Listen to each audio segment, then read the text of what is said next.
Hola, muy buenos días a todos. Sean bienvenidos. Y gracias por acompañarnos en este devocional de la Iglesia Bíblica Torre Fuerte, correspondiente al martes 3 de mayo 2022. Nuestro texto hoy, de acuerdo a nuestro libro devocional Tiempo con Dios, es 1 Corintios 1, 18 al 25. ¿Cuántos caminos hay en Dios? Ustedes que conocen su Biblia responderían: solamente hay un camino a Dios, y seguramente van a estar pensando en Juan 14:6, que dice: yo soy el camino, la verdad y la vida. Nadie viene al Padre sino por mí. Con esos tres artículos, esto es exclusivo. No hay otro camino a Dios. No se puede interpretar en otra forma. Es claro. En los tiempos del Nuevo Testamento, sin embargo, como hoy en día, muchos dicen que hay varios caminos a Dios, que existen varias maneras de alcanzar a Dios y el perdón del pecado y la salvación. ¿Quieres ser salvo?, se preguntan. Vive una buena vida y al final confía en tus buenas obras para la vida eterna, nos dice.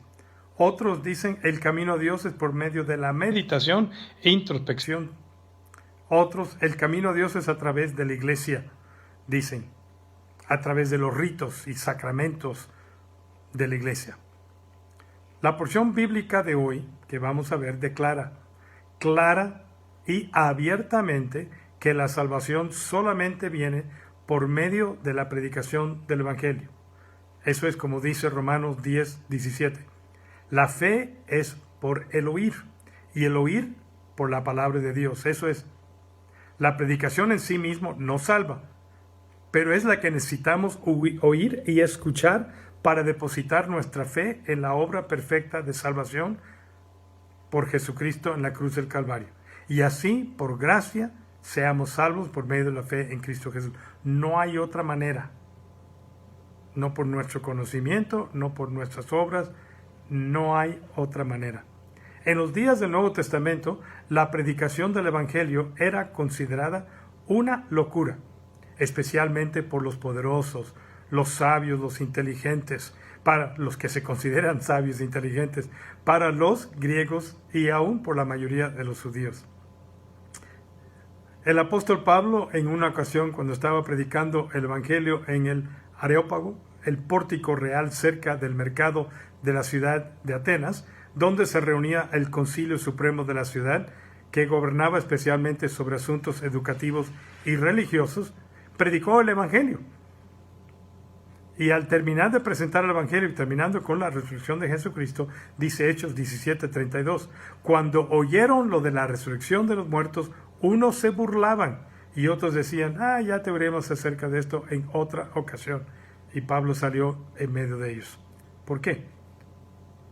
La respuesta encontramos en 1 Corintios 1:18, porque la palabra de la cruz es locura a los que se pierden, pero a los que se salvan, esto es, a nosotros, es poder de Dios. Solamente no es locura para los que creen. Todavía esto es cierto hoy en día. Para muchos se sigue considerando una locura. No puede ser tan sencillo, dicen algunos. Eso no puede ser, dicen otros. No puede ser tan sencillo como confiar en Jesús y obtener la salvación por medio de Él. Pero ¿qué piensa Dios acerca de esto? ¿Qué es lo más importante? No qué piensa el hombre. Dice el versículo 19, 1 Corintios 1. Destruiré la sabiduría de los sabios y desecharé el entendimiento de los entendidos. Una cita de Isaías 29, 14.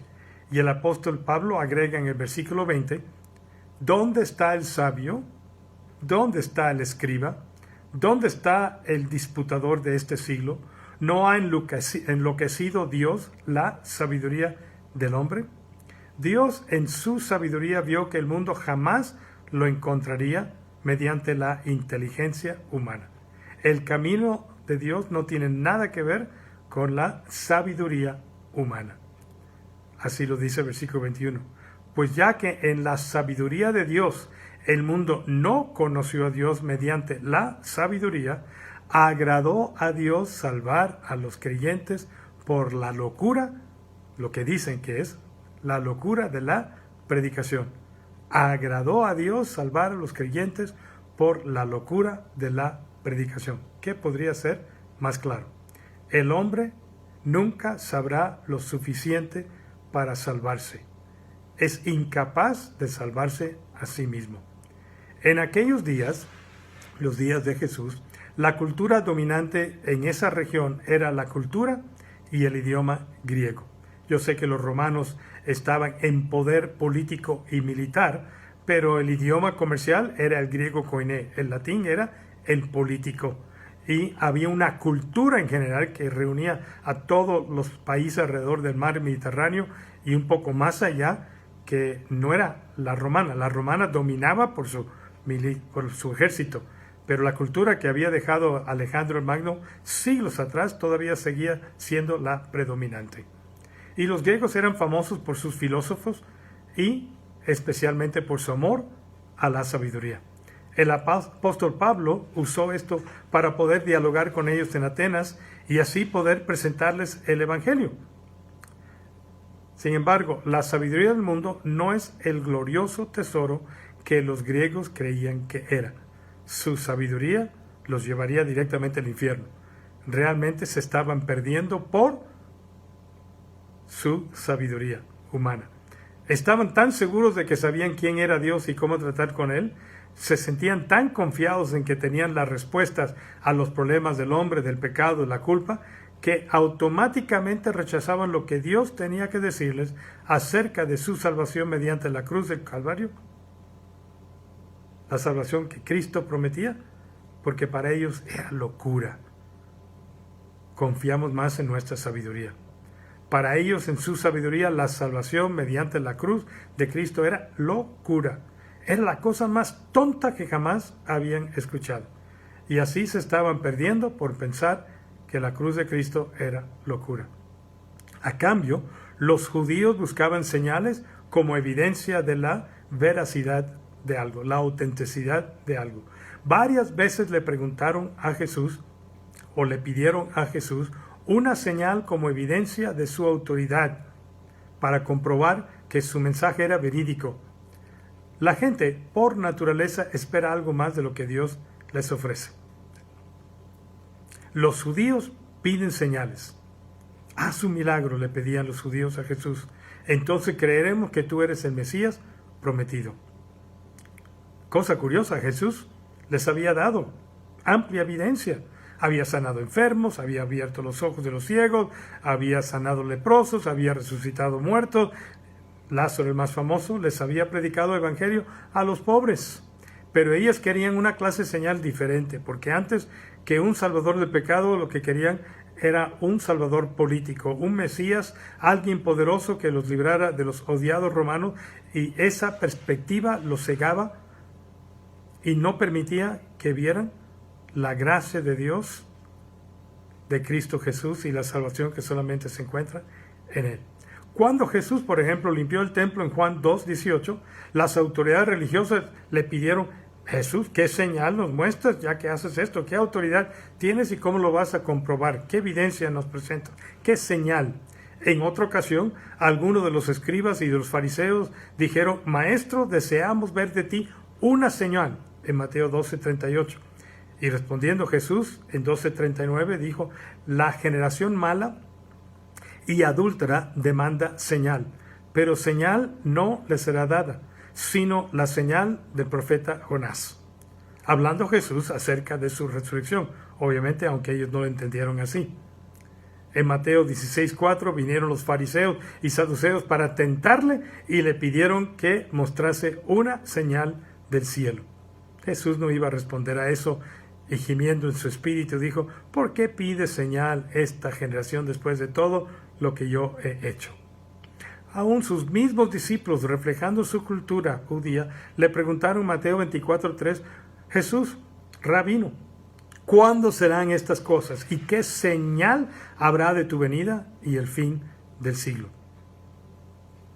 Por eso dice Pablo en 1 Corintios 1:22, porque los judíos piden señales y los griegos buscan sabidurías, pero nosotros predicamos a Cristo crucificado.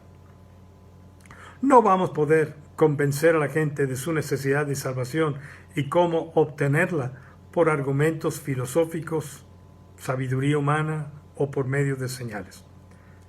Por eso para los judíos y griegos de los tiempos de Jesús y ese mismo tipo de persona hoy en día consideran la predicación del Evangelio ciertamente, versículo 23, tropezadero y locura. Si los corintios miraran a su alrededor, se darían cuenta.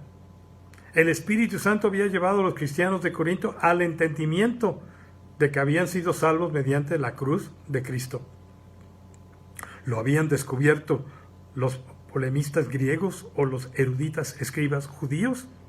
Esta gente brillante había probado que era necia, porque ellos con toda su sabiduría habían rechazado el único camino de salvación posible, Jesús.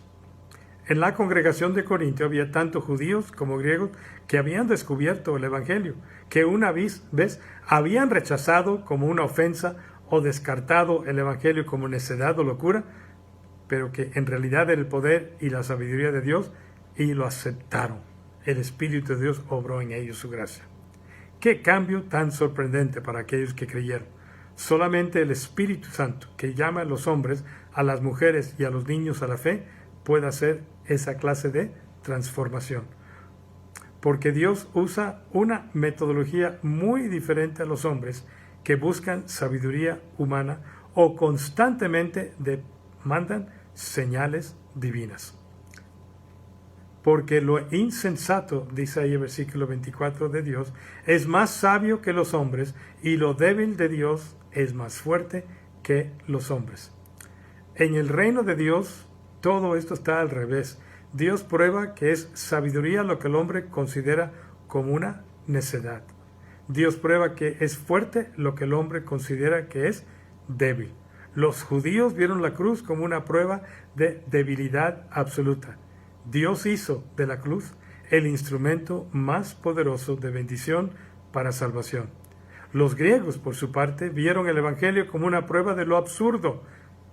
Dios hizo del Evangelio la verdad más grande que la mente del hombre pueda entender, concebir o recibir.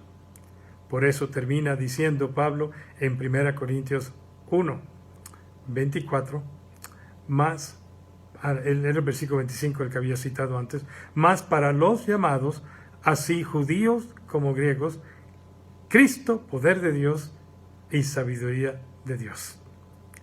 Confiemos en ese mensaje, en ese evangelio que de acuerdo a Romanos 1:16 es el poder, la dinamita de Dios para la salvación primero del judío y después del griego. Es lo que salva. No nuestros argumentos lógicos, filosóficos, palabras elocuentes, todo eso, no.